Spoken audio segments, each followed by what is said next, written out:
C'est l'histoire d'une authentique aventure policière propulsée sur le grand écran. Donnie Brasco raconte les 6 années qu'un agent du FBI a passé sous couverture dans l'une des familles les plus impitoyables de la mafia new-yorkaise. Ce film haletant ne montre pourtant pas la moitié de ce qu'il s'est réellement passé. À la moindre erreur, au moindre faux pas, il se faisait buter. Le véritable Donnie Brasco a infiltré le crime organisé bien plus profondément que cela n'apparaît à l'écran. Le film évoque l'ampleur des préjudices que cette opération a infligés à la mafia. 235 membres de la mafia ont été condamnés grâce au travail qu'il a accompli. Voici l'histoire vraie du plus grand agent sous couverture de l'histoire du FBI, racontée par le véritable Donnie Brasco, l'agent spécial Joseph Piston. La vérité, c'est que chaque jour qui passe, je me demande si je ne vais pas me faire tuer.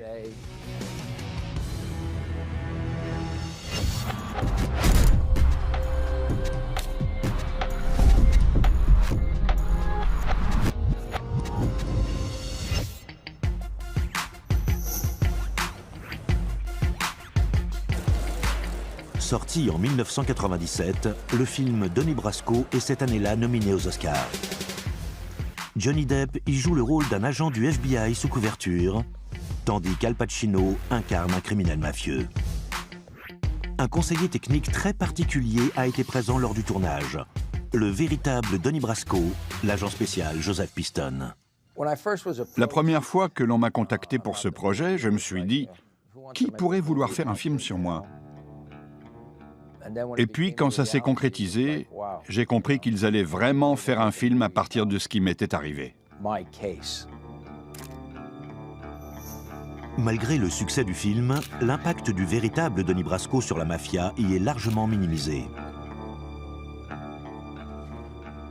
Le film passe sous silence un certain nombre d'informations étonnantes, et notamment que l'opération d'infiltration tout entière a presque été montée par accident.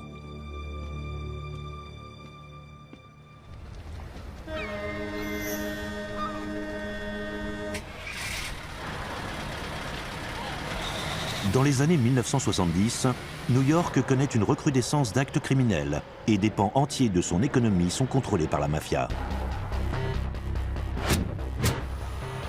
Les vols de camions avec violence se font de plus en plus fréquents. Mais personne ne sait vraiment qui se cache derrière ces braquages. À l'époque, la cargaison d'un camion, selon ce qu'il transportait, pouvait valoir 5, 6, voire 10 millions de dollars.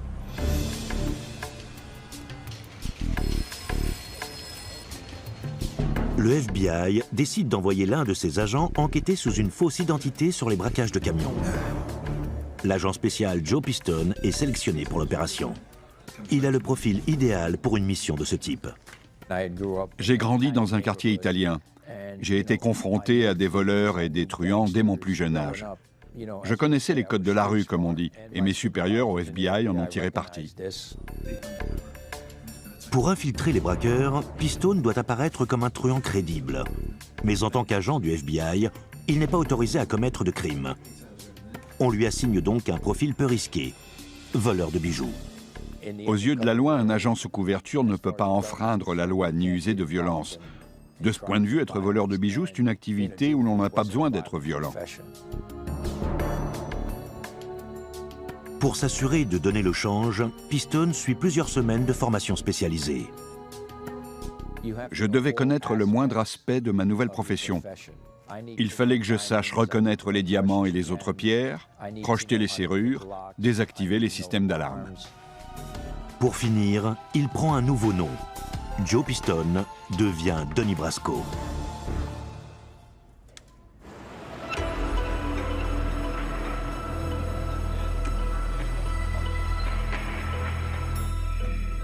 En septembre 1976, l'agent spécial Piston cesse officiellement d'exister. Donnie Brasco commence son travail d'infiltration de la pègre new-yorkaise.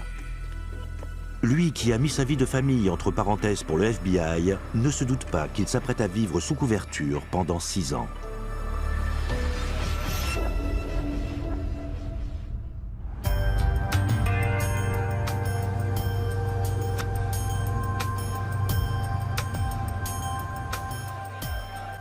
Donnie Brasco se met à fréquenter des lieux où des braqueurs de camions présumés ont leurs habitudes. L'idée, c'était de me faire connaître dans ces établissements, dans l'espoir de lier contact avec les gens que je ciblais. Dans un premier temps, Donnie privilégie une approche en douceur. Je ne pouvais pas aller les trouver et leur dire « Bonjour, je suis Donnie Brasco, je vole des bijoux ». Il fallait que j'aie la chance d'engager la conversation avec une personne qui fasse partie de leur entourage, puis que je tisse des liens avec cette personne dans l'espoir qu'elle me mène jusqu'à mes cibles.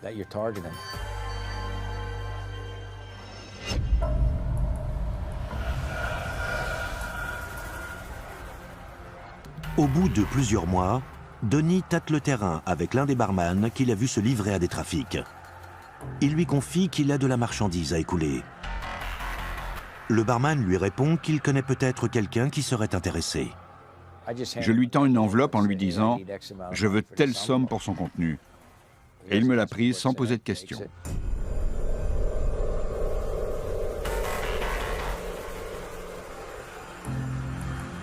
Quelques jours plus tard, le barman se présente avec une liasse de billets. Donnie vient de faire ses premiers pas dans le monde de la pègre.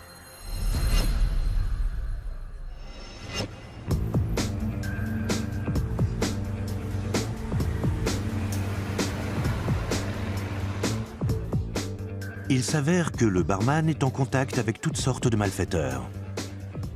À partir de là, il sait que je suis un voleur de bijoux. Il commence à me présenter à ses relations. Il leur dit que je suis Donnie le bijoutier. À la suite de l'une de ces rencontres, l'opération change radicalement d'envergure.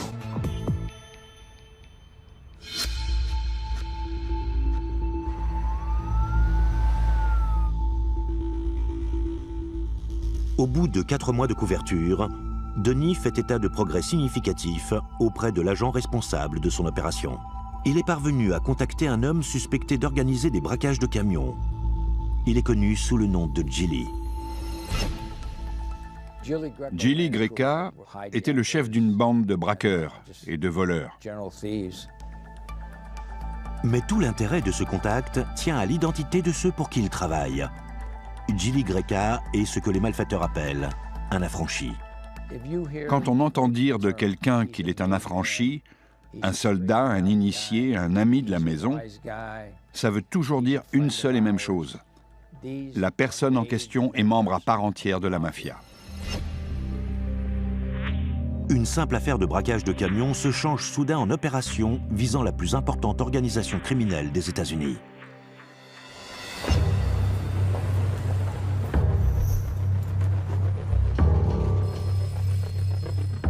Dans les bureaux new-yorkais du FBI, la prise de contact de Donnie avec Gilly fait sensation. La mafia américaine est alors au fait de sa puissance.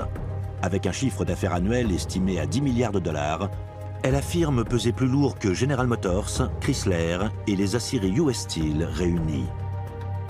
Gilly est un membre de la famille Colombo, l'une des 5 familles de la mafia qui se partagent le contrôle de New York. Ça a changé radicalement la donne. Le FBI s'est dit qu'il y avait la possibilité d'infiltrer une famille de la mafia. On demande à Donnie d'abandonner la piste des braqueurs de camions et d'infiltrer la famille Colombo. Pour cela, il doit se rapprocher de Gilly et devenir ce que la mafia appelle son associé. Chaque affranchi évolue avec un associé. Cet associé est une personne que l'affranchi a choisi de prendre en charge personnellement. Ce ne sont pas des membres officiels de la mafia, mais ils aspirent à le devenir.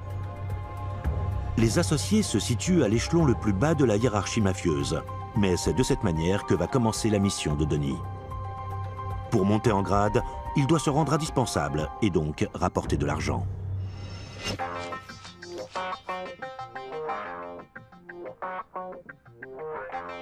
Donnie se met à écouler un flot continu de marchandises volées, censées provenir de cambriolages. Faire de l'argent, c'était le moyen le plus rapide d'évoluer au sein de la mafia. Il fallait être utile. Mais en tant qu'agent infiltré, Donnie ne peut pas lui-même perpétrer de cambriolage. En réalité, c'était le bureau qui me fournissait ces bijoux. Il s'agissait de biens qui avaient été saisis. En un rien de temps, Donnie, le voleur de bijoux, parvient à gagner le respect de Gilly. Toutes les 2 semaines, je me ramenais avec des diamants ou d'autres pierres précieuses, ou bien avec des caisses de montres, ce genre de choses. Mais Donnie devient bientôt victime de son succès.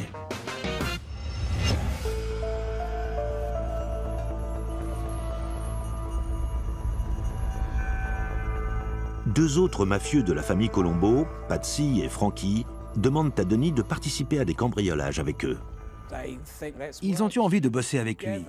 Mais Donnie était un agent du FBI, il ne pouvait pas se permettre de commettre des vols. Donnie se défausse. Et son refus éveille les soupçons.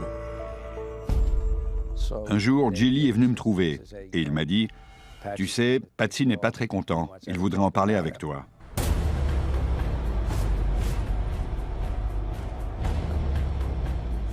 L'agent infiltré est conduit jusqu'à une arrière-salle. Les mafieux verrouillent la porte et Donnie se retrouve face à ses accusateurs. Gilly Greca joue le rôle de médiateur. Patsy et Frankie pensent que Donnie n'est pas du tout un voleur de bijoux. Patsy se lance dans un interrogatoire. Il s'est mis à me cuisiner. Il m'a dit que si j'avais fait des coups à Miami et à New York comme je le prétendais, il voulait entendre les noms de ceux avec qui j'avais bossé. Il ne fait bientôt plus aucun doute que Donnie est en très mauvaise posture. Patsy a posé une arme sur la table et il a dit « Donnie, si tu n'arrives pas à me convaincre que tu es aussi valable que le dit Gilly, tu repars d'ici enroulé dans ce tapis. » Sans scénario de secours crédible, Donnie doit compter sur sa préparation d'agent du FBI en cas d'interrogatoire. Ce qu'il faut faire, c'est essayer de retourner la situation. Je lui ai répondu « Tu viens d'être libéré. Qu'est-ce qui me dit que tu n'es pas devenu un indique en prison? Ne compte pas sur moi pour te balancer des noms. » Mais Patsy et Frankie ne sont pas convaincus par sa ligne de défense. Ils commencent même à le suspecter d'être un agent du gouvernement. Il n'y avait pas d'issue. Je n'avais aucune chance de leur fausser compagnie. Soit je sortais de cette pièce enroulé dans un tapis, soit je repartais en ayant réussi à leur tenir tête.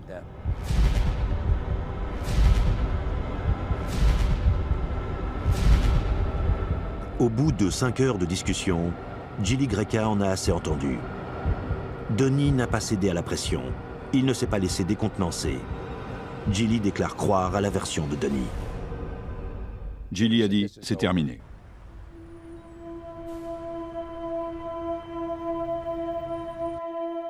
En tant que membre de son équipe, Patsy et Frankie doivent respecter la décision de Gilly. Mais Donnie ne peut pas s'estimer hors de danger pour autant. Avec ces gens-là, on ne se réconcilie pas d'une poignée de main. Pour eux, ce serait un aveu de faiblesse. Sa connaissance des codes de la rue reprend alors le dessus. Pour être un truand crédible, Donnie doit obtenir réparation pour les humiliations qu'il a subies pendant 5 heures. Il fait alors une chose que, selon lui, aucun agent du FBI ne ferait. La seule chose qu'ils comprennent dans ce milieu, c'est le recours à la violence physique. Donnie jauge ses 2 accusateurs. Le premier, Patsy, est ce que la pègre appelle un affranchi, un membre de la mafia à part entière. L'une des règles de la mafia, c'est qu'on ne pouvait pas lever la main sur un affranchi si on a un différend avec lui. Je ne pouvais pas m'en prendre à Patsy, parce que c'était un affranchi. Mais Frankie, son autre détracteur, n'est qu'un simple associé au sein de la mafia, le même statut que Donnie. Cela fait de Frankie la seule personne contre qui Donnie peut diriger sa colère. Il lui faut sauver la face. Donnie décide de frapper Frankie.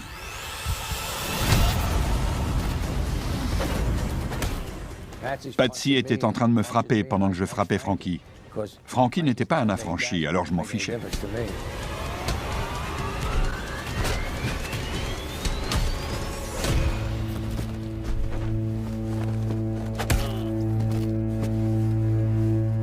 Gilly finit par s'interposer. La démonstration de Donnie l'a convaincu. Il juge impensable qu'un agent du gouvernement puisse agir de cette manière. Il leur a montré qu'il ne se laissait pas faire et qu'il connaissait les règles. C'est ce qui lui a sauvé la vie.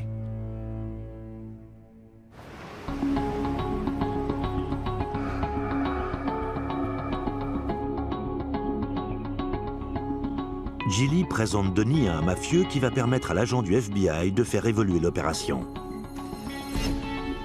L'homme en question est un autre affranchi, du nom de Tony Mira. Ce qui intrigue Donnie, c'est que Mira n'est pas un membre de la famille Colombo. Il fait partie d'une toute autre famille de la mafia, les Bonanno.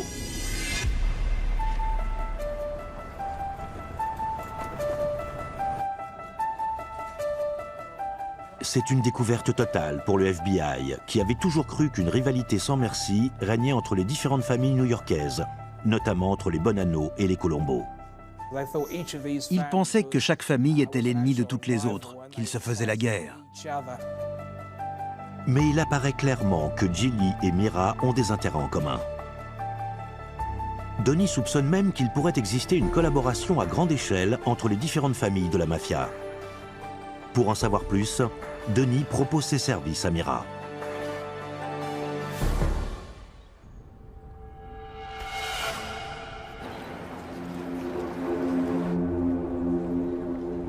Mais au bout de quelques mois, Donnie prend conscience du danger qu'il court à fréquenter Mira. Même pour un mafieux, Tony Mira est une tête brûlée. Mira avait la réputation d'être un fou du couteau. Si vous vous disputiez avec lui, il vous plantait. Il sortait de ses gonds au quart de tour. C'est sûrement le type le plus méchant à qui j'ai eu affaire dans la mafia. Il était timbré. Avec lui, ça pouvait déraper à tout moment.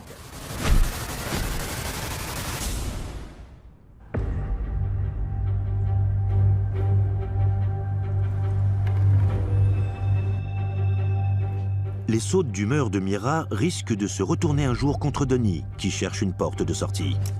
Il s'intéresse à l'un des contacts de Mira, lui aussi membre de la famille Bonanno, Lefty Ruggiero.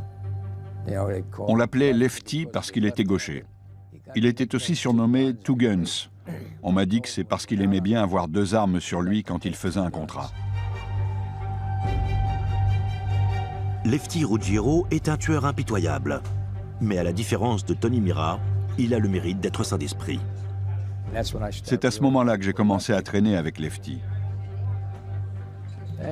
On était fourrés ensemble du matin au soir. On passait notre temps à parler de combines, de plans, de moyens de se faire de l'argent. C'est à ça qu'on consacrait l'essentiel de nos journées.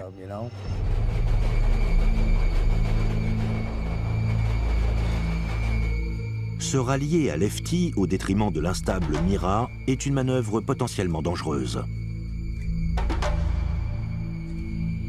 Mais la chance sourit alors à Donnie. Fin 1977, Tony Mira est condamné à 8 ans et demi de prison pour une affaire de stupéfiants. Quand Tony Mira est parti en prison, ça a été un vrai soulagement pour moi parce qu'il était très dur à gérer. J'espérais qu'il n'en ressortirait jamais.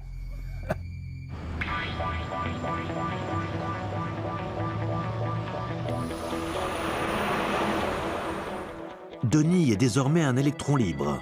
Mira n'est plus dans les parages et Lefty en profite pour prendre une initiative étonnante. Il revendique Donnie. À partir du moment où un soldat de la mafia vous revendique, vous lui appartenez, de la même manière que lui-même appartient à son capot. Dans la mafia, c'est comme ça que fonctionne la chaîne de commandement. Je faisais officiellement partie de la famille Bonanno.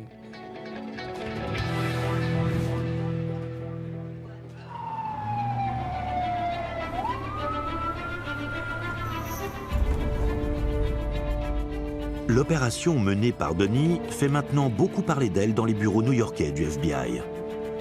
Les agents fédéraux sont intrigués par la collaboration constatée entre les différentes familles de la mafia. Jules Bonavolonta, le chef de la division new-yorkaise du FBI en charge de la lutte contre le crime organisé, prend personnellement l'affaire en main. Bonavolonta était un homme direct et efficace. Il avait servi comme sous-lieutenant pendant la guerre du Vietnam. Il avait toutes les qualités d'un bon chef. Bonavolonta écoute attentivement Denis, selon qui les différentes familles de la mafia travaillent main dans la main. Jules a toujours su avoir une vision globale de l'emprise des 5 familles et des rapports qu'elle entretenait avec les autres familles mafieuses des États-Unis. Il savait que ce n'était pas une organisation criminelle cantonnée à New York. Bonavolonta demande à Denis d'évaluer l'ampleur réelle de ce réseau et de découvrir si son influence ne s'étendrait pas au-delà des frontières américaines. Son point de vue, c'était que s'il y avait moyen d'infiltrer d'autres familles, il fallait saisir l'occasion. On demande à Denis de s'infiltrer plus profondément encore dans la mafia. Le nouvel objectif fixé par Bonavolonta signifie que cette opération d'infiltration, censée durer 6 mois, est désormais prolongée pour une durée indéterminée.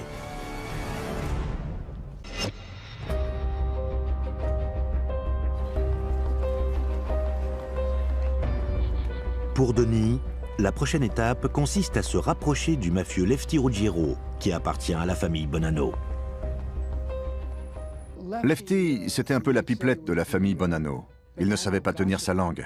Apparemment, il n'y avait pas plus bavard que lui dans la famille Bonanno. Lefty disait souvent qu'il se chargeait de mon instruction. Il ne croyait pas si bien dire. Il lui a révélé tous les dessous de la mafia. Pour un agent du FBI, c'était une chance inespérée. Lefty assure à Denis que s'il devient un membre de la mafia à part entière, comme lui, il pourra faire ce qu'il veut sans être inquiété.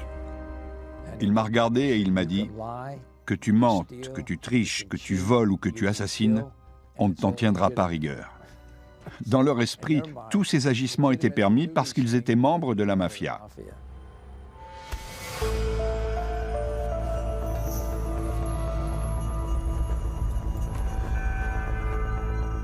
Mieux encore, Lefty révèle au FBI le nom de membres haut placés des familles mafieuses implantées ailleurs aux États-Unis. Il me citait les personnes qui faisaient partie des différentes familles, ainsi que le rôle qu'elles y tenaient. C'était une véritable mine d'informations que le FBI n'aurait jamais pu obtenir en recourant à ses méthodes de renseignement traditionnelles, que ce soit par des témoignages de repentis ou par la mise en place d'écoutes. Mais Denis n'en a pas appris assez pour établir jusqu'où s'étend la collaboration entre les différentes familles de la mafia des États-Unis. Bonavolonta échafaude alors un plan.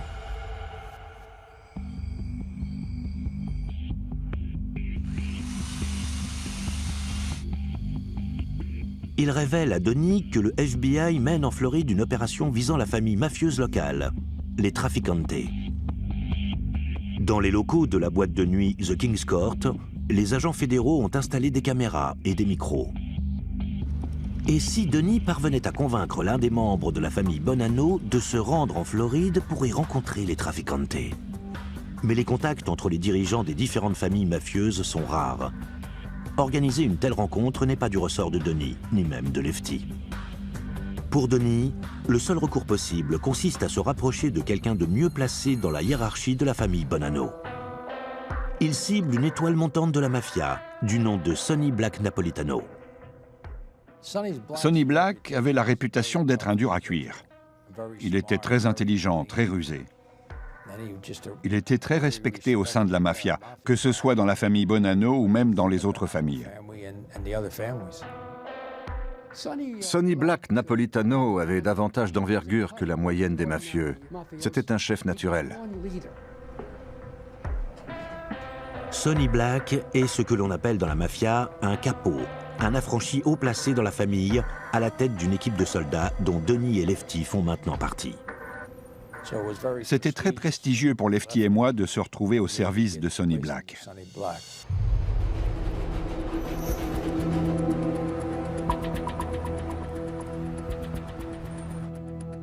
Denis annonce à Lefty qu'il a un contact dans un club de Floride pour que Lefty le fasse savoir à Sonny. Il suggère que ce serait pour les mafieux new-yorkais une occasion en or d'étendre en Floride leurs opérations de jeu illégales. Il fallait rendre l'idée séduisante, mettre en avant le fait que ça assurait des rentrées d'argent supplémentaires et que ce serait prestigieux de s'implanter en Floride. Je lui ai vendu du rêve. Sonny est enthousiaste, mais il doit d'abord demander l'aval du boss de la mafia de Floride. Quand une famille mafieuse veut développer une activité en dehors de son territoire d'origine, elle doit d'abord prendre contact avec la mafia locale. C'est une marque de respect essentielle.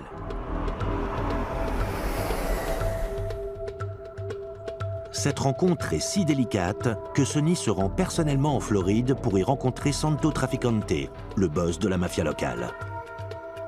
Il vient lui demander la permission officielle de travailler sur le territoire des Trafficante.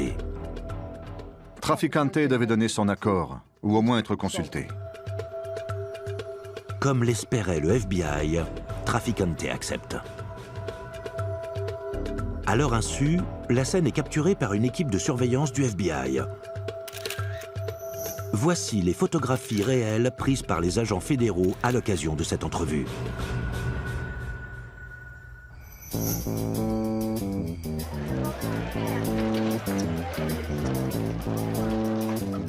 Sans perdre de temps, Sonny Black organise au King's Court une extravagante soirée casino. C'est l'occasion pour lui de se mettre en valeur et d'impressionner Trafficante. On avait prévu de faire une grande soirée façon Las Vegas. Sonny a fait venir 2 roulettes depuis New York et Trafficante a fourni 2 croupiers de Miami qui travaillaient pour lui. Toute la boîte de nuit avait été réaménagée pour cette soirée casino. Un agent de la police du comté accepte de l'argent pour fermer les yeux sur les jeux d'argent illégaux. Pour Denis, c'est l'occasion rêvée de marquer des points. Pour le FBI, c'est le moment de faire tourner les bandes magnétiques et de réunir des preuves d'entente illicite entre les 2 familles. Tout se déroule pour le mieux. L'argent coule à flot et les mafieux ne cachent pas leur satisfaction. Mais tout à coup,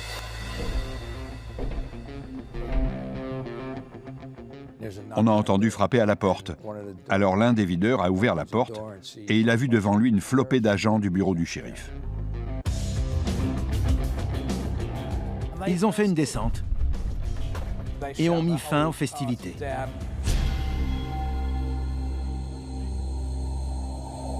il s'avère que le policier qu'ils ont soudoyé les a trahis. Pour le FBI, c'est un revers majeur. Pour Denis, c'est un drame personnel. Mais pour un gros bonnet de la mafia comme Sonny Black, c'est une cuisante humiliation. Sonny était hors de lui. Il était furieux de s'être fait arrêter. Mais ce qu'il ne pouvait vraiment pas supporter, c'était la position embarrassante vis-à-vis de Trafficante. Sonny et son équipe repartent pour New York. Le moral est au plus bas. Il fallait se rabibocher avec Trafficante, mais on ne savait pas si c'était possible. On s'était pris une sacrée claque. À New York, les mauvaises nouvelles s'accumulent. Tony Mira, le mafieux psychopathe qui a présenté Denis à son mentor Lefty, vient de bénéficier d'une remise en liberté anticipée. Et Tony est convaincu que Denis lui appartient. À ce moment, la jalousie s'est mise à le travailler. Il s'est imaginé que je brassais des millions de dollars et qu'une partie de cet argent lui revenait.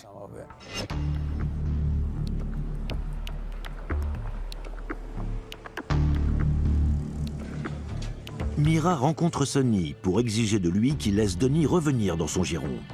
Si Sonny refuse, Mira promet de lourdes représailles.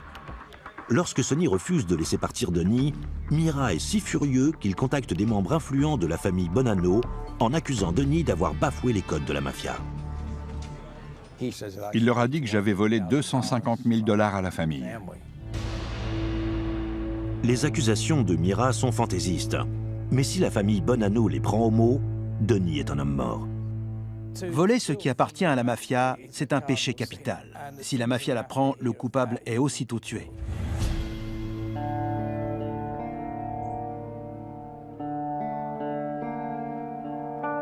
Un face-à-face est organisé. Dans la mafia, c'est l'équivalent d'un procès. Le juge et les jurés sont des membres haut placés de la famille Bonanno. En tant que simple associé, Denis n'est même pas autorisé à être présent. Il doit s'en remettre à son capot, Sonny Black, qui le représentera durant le face-à-face. J'étais assez soucieux parce que si Sony n'obtenait pas gain de cause, ils allaient me tuer.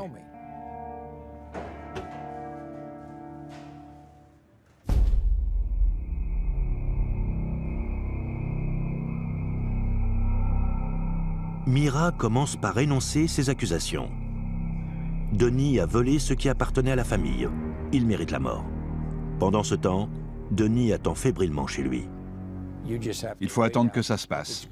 Si ça se finit bien, on vient vous le dire. Si ça se finit mal, vous êtes aussi très vite fixé. Durant les pauses, Lefty tient Donnie au courant de l'évolution de la situation par téléphone. Voici l'enregistrement réel de l'un de ses appels qui donne une idée du danger que court Donnie. Mira est vraiment une grosse enflure. Je te le fais pas dire. Il veut te cramer. Combien de temps on va devoir le supporter? Avec lui, ça s'arrêtera jamais. Il te laissera pas tranquille. T'as du mouron à te faire.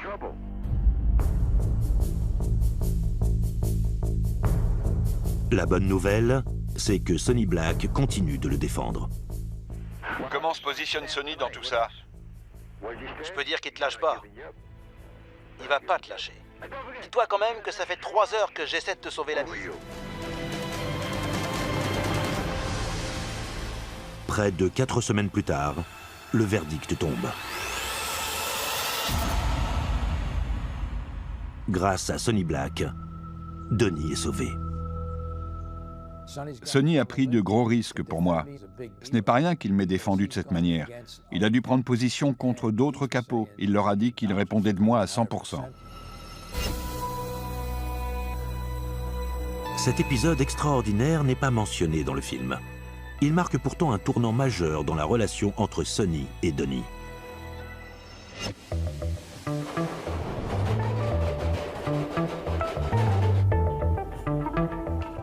Sonny considère désormais Donnie comme un véritable ami.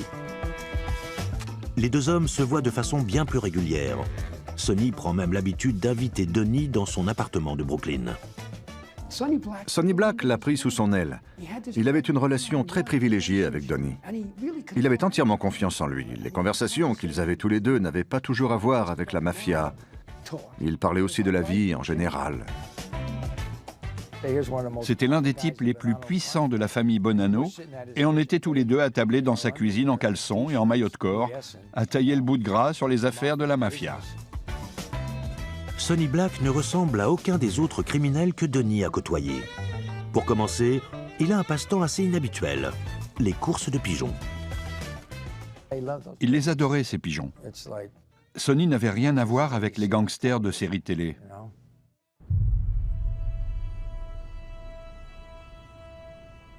Mais Donnie doit garder à l'esprit que cet homme n'en reste pas moins un criminel et un tueur sans pitié.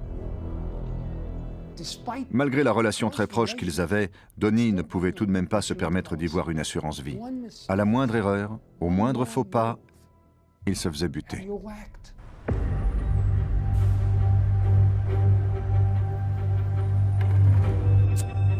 Sonny convoque Donnie pour une entrevue seul à seul. L'agent fédéral n'a aucune idée de ce qui l'attend. Sonny lui fait une proposition qui va tout de même le prendre au dépourvu. Sonny m'a dit que les registres allaient être ouverts en décembre. Ça voulait dire que la mafia allait introniser de nouveaux membres. Il voulait que j'en fasse partie, que je devienne un affranchi au sein de la famille Bonanno. Pour un agent du FBI, une telle opportunité de rejoindre le rang des affranchis de la mafia est sans précédent. C'était une excellente nouvelle pour moi. Je savais qu'il croyait dur comme fer que j'étais un vrai mafieux. Mais la proposition de Sonny ne vaut qu'à une condition. La famille Bonanno rencontre des difficultés avec l'un de ses membres, un certain Bruno Indelicato. Sonny veut que Donnie se charge de lui. Sonny m'a donné une arme en disant que le contrat sur sa tête était pour moi. La réponse de Donnie à cette requête est décisive. J'ai dit d'accord. Je ne pouvais pas répondre autre chose. Refuser un contrat, c'est la garantie de se faire tuer.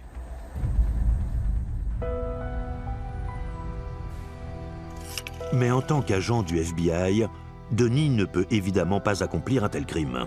Il contacte en urgence son supérieur, Jules Bonavolonta. J'ai appelé Bonavolonta et je lui ai dit qu'on venait de me confier le contrat pour tuer Bruno. Bonavolonta demande à le voir au plus vite. Il a décidé de tout arrêter, parce que ça devenait trop dangereux. Mais Denis veut à tout prix que l'opération se poursuive. Imaginez la publicité que ça allait nous faire si on arrivait à montrer que la mafia avait été assez bête pour accueillir au sein de ses membres un agent qui les infiltrait depuis 6 ans. Denis lance une idée. Il ne tuera pas Bruno Indelicato. Il donnera seulement l'impression de l'avoir fait. Mais son supérieur ne veut rien entendre.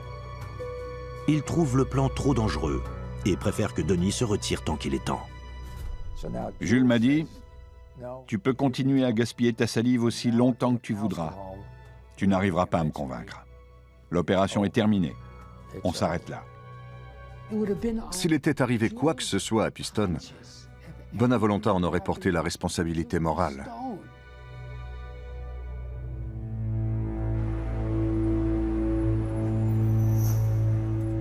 C'est la fin de l'opération Denis Brasco.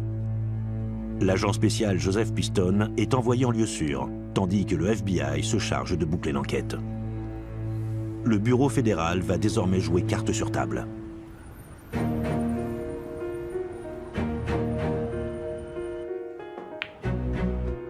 Le 28 juillet 1981, des agents du FBI rendent visite à Sonny Black dans son bar de Brooklyn. Ils lui apprennent que Donnie Brasco, l'homme dont Sonny voulait faire un affranchi au sein de sa famille, était en réalité un agent du FBI sous couverture.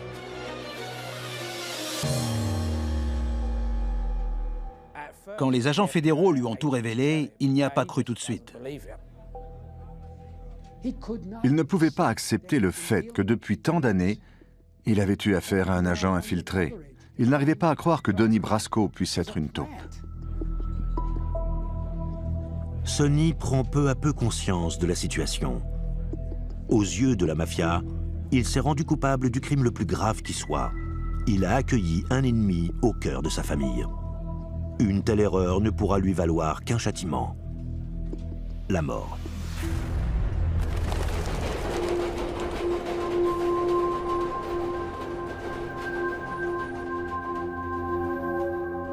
Le FBI propose à Sonny une échappatoire. Il devra leur servir d'informateur et aider les agents fédéraux à incriminer les plus hauts responsables de la mafia. On lui laisse le temps de prendre sa décision. Sonny monte sur le toit de son immeuble. Voici les authentiques images de surveillance prises à ce moment-là. On voit sur son visage qu'il sait dans quel pétrin il se trouve. Il sait que ses chances de sauver sa peau sont très minces. Ça a dû être un véritable déchirement pour lui. Il éprouvait envers Donnie Brasco une confiance sans limite. Il le considérait quasiment comme un frère. Il était tout à fait conscient de s'être rendu coupable de la faute la plus grave qu'il ait pu commettre.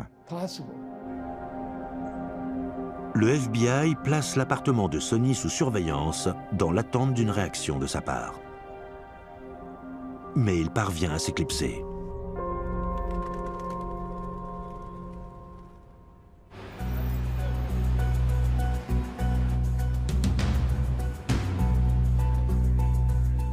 Le seul indice que Sonny serait encore en vie leur est donné lorsque sa petite amie contacte Denis. Sonny lui avait demandé de me transmettre un message. Il tenait à ce que je sache qu'il m'aimait. Elle l'avait aussi chargé de me dire que je valais mieux qu'eux et que je ne les avais jamais incités à faire quoi que ce soit qu'ils n'auraient pas fait de leur propre chef. Ce gars-là savait pertinemment qu'il allait mourir, mais il a refusé de me faire porter le chapeau. L'attitude qu'il a eue à ce moment-là m'a inspiré un profond respect à l'égard de l'homme qu'il était.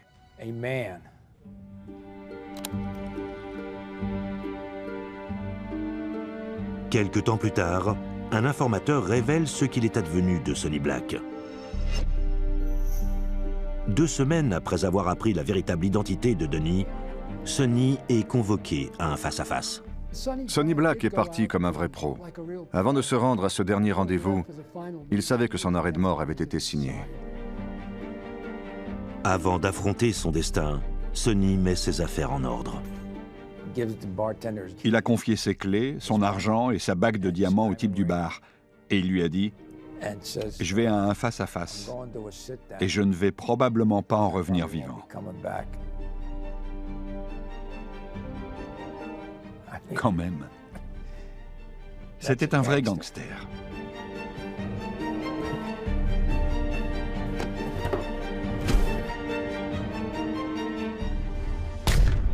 La première balle ne l'a pas tué, alors il a dit « Recommencez, mais visez juste ». Une vraie réplique de film.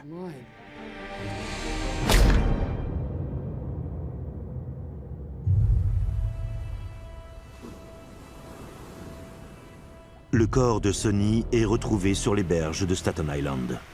Ses mains ont été coupées. C'était destiné à faire passer un message. Tout le monde dans la pègre savait ce que ça voulait dire. Il avait trahi la mafia, il avait travaillé main dans la main avec un agent du FBI.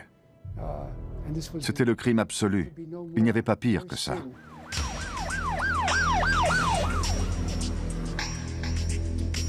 Grâce au travail d'infiltration de Donnie Brasco, on procède aussitôt à l'arrestation de dizaines de mafieux, parmi lesquels Lefty Ruggiero. Tony Mira a moins de chance. Il est abattu par son propre cousin.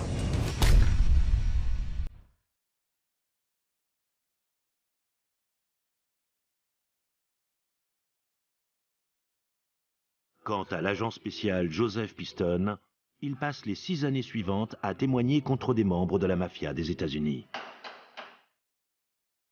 Mais la famille Bonanno n'est pas la seule à être mise à mal par sa couverture. Ces témoignages contribuent à démanteler des réseaux mafieux aux 4 coins des États-Unis et même à l'étranger. Ça a fait l'effet d'une bombe. Les conséquences pour la mafia ont été extrêmement lourdes.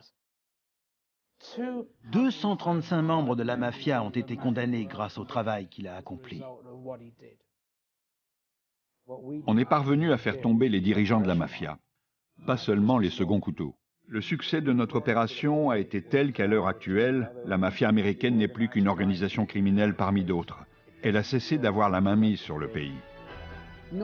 Personne n'avait fait autant de dégâts au sein de la mafia en une seule opération que Joe Piston. La récompense qu'il reçoit du FBI ne s'élève qu'à 500 $.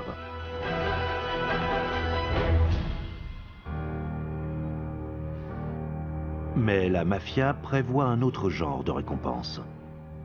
Ils ont mis un contrat sur ma tête. Ils promettaient 500 000 $ à celui qui me tuerait. En général, ils évitent de s'en prendre aux représentants des forces de l'ordre. Mais s'ils ont fait une exception dans mon cas, c'est parce qu'ils avaient estimé que j'avais franchi une ligne rouge en m'immisçant dans leur intimité, comme je l'ai fait. J'avais été leur ami. À ce jour, le contrat court toujours. L'agent du FBI Joe Piston vit sous une identité secrète. Je n'ai fait que mon travail. Pour reprendre l'une de leurs expressions, ça n'avait rien de personnel. Ils ont choisi d'entrer dans la mafia et moi d'être un agent du FBI. Rien de personnel là-dedans.